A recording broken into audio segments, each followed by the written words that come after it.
என் அன்பு செல்லமே, நீ கவலைப்படாதே. உன் வாழ்க்கையை நான் மாற்றுகிறேன். நான் சொல்வதை கேள். உடைந்த கண்ணாடியை என்றுமே வீட்டிற்குள் வைத்து இருக்கக்கூடாது.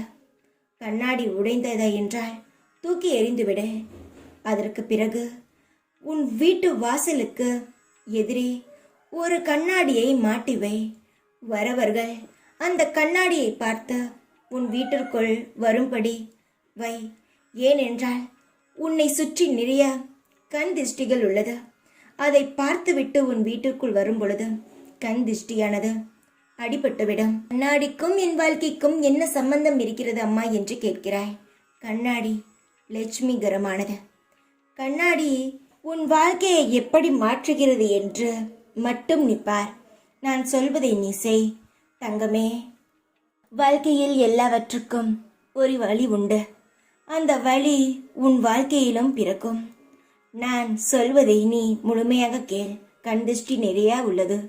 அதை தடுப்பதற்கு ஒரு வழிதான் நான் உனக்கு சொல்லி இருக்கிறேன். என் தங்கமே, உன்னை சுற்றி இருப்பவர்கள் உன்மேல் நிறைய பொறாமையுடன் தான் பழகுகிறார்களே தவிர நல்ல எண்ணத்துடன் கிடையாதா? அதை நீ மனதில் வைத்து கொள்ள வேண்டும். எந்த விஷயமாக இருந்தாலும் நீ தெரியாமல் உன் குடும்பத்திற்கு மட்டும் தெரிந்தது போல் நீ பண்ணால் உன் வாழ்க்கையில் எந்த கண் திருஷ்டியும் படாத. நீ வெளிப்படையாக எல்லாவற்றையும் பேசும் பொழுதும் எல்லாவற்றையும் சொல்லும் பொழுதும் தான் உன் வாழ்க்கையில் கண் திருஷ்டி ஏற்படுகிறது. நான் சொல்வது எல்லாம் உனக்கு முழுமையாக புரியும் என்று நம்புகிறேன். எல்லாம் கூடிய விரைவில் ஒரு முடிவுக்கு வரும். அதுவரை உன் அம்மா மேல் நம்பிக்கை வை. பொறுமையாக இரு.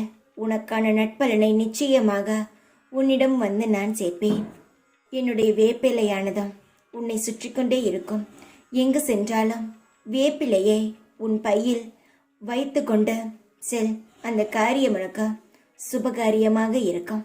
சந்தோஷமாக இரு. எப்பொழுது உன் கூடவே இருப்பேன் நான்.